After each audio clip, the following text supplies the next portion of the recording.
बुलेटिनच्या सुरुवातीला एक महत्त्वाची बातमी. अयोध्येत राम मंदिरातील दान चोरी प्रकरणी राहुल गांधी, मल्लिकार्जुन खरगे यांनी पंतप्रधान नरेंद्र मोदींना पत्र पाठवलंय.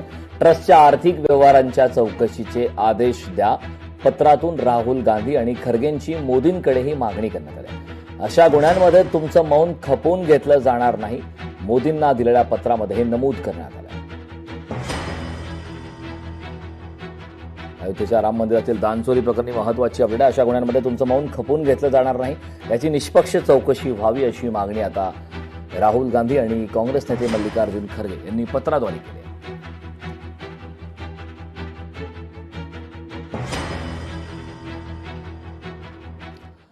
उद्धव ठाकरेंमध्ये रामच राहिलेला नाही. ठाकरेंच्या मागे कुणी सेनाही उरली नाही. उद्धव ठाकरेंची परिस्थिती आणखी वाईट होणार. मंत्री गिरीश महाजन यांनी टीका केली.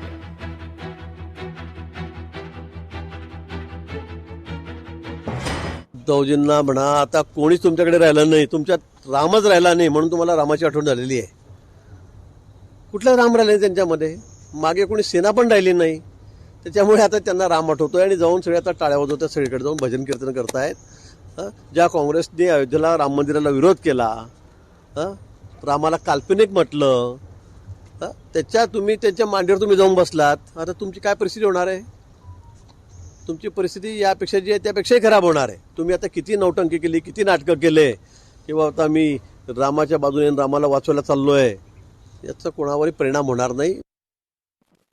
शरद पवारांनीही आंदोलनाला बसावं आणि पाठिंबा द्यावा. दिल्लीला जा, केवळ घरी बसून बोलू नका. मंत्री महाजन यांनी शरद पवार यांच्यावरती टीका केली.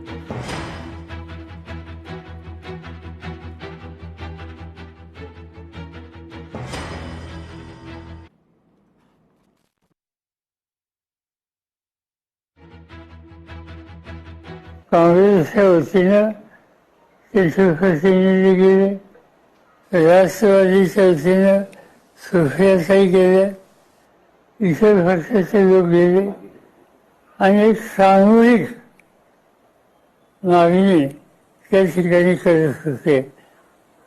आणि हे आपल्या आवाक्याच्या बाहेर आहे हे ज्याला लक्षात आलं त्यावेळेला हा अटक करण्याचा निर्णय घेतला.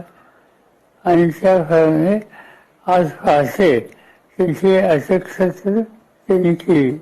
त्यांनी अटक जरी केली तरी हे आंदोलन चालू राहणार. चांगलं आहे, तुम्ही पण बसा म्हणा आंदोलनाला, पाठिंबा द्या. जा दिल्लीला जा, नुसतं घरी बसून बोलू नका. आपण गेलं पाहिजे सगळ्यांनी तिथे. आमचं असं काहीच कोणी काही म्हणत नाहीये. तुम्ही ऐकलं का? मुख्यमंत्री महोदयांनी सांगितलं की आमच्याकडे नवीन पक्ष कुठलाही येणार नाही, स्पष्ट केलेलं आहे. आता त्यांचा प्रश्न आहे, त्यांनी त्यांच्यामध्ये मर्ज व्हावं का नाही हा त्यांचा प्रश्न आहे. आता तुमचे सूत्र काय म्हणतात तो भाग वेगळा आहे अजून, पण आमचं म्हणणं असं आहे, ते माननीय मुख्यमंत्री महोदयांनी सांगितलेलं आहे की आता नवीन पक्ष कुठलाही आमच्याकडे येणार नाही. लोकशाही मराठी ऐका, पहा, जागरूक रहा.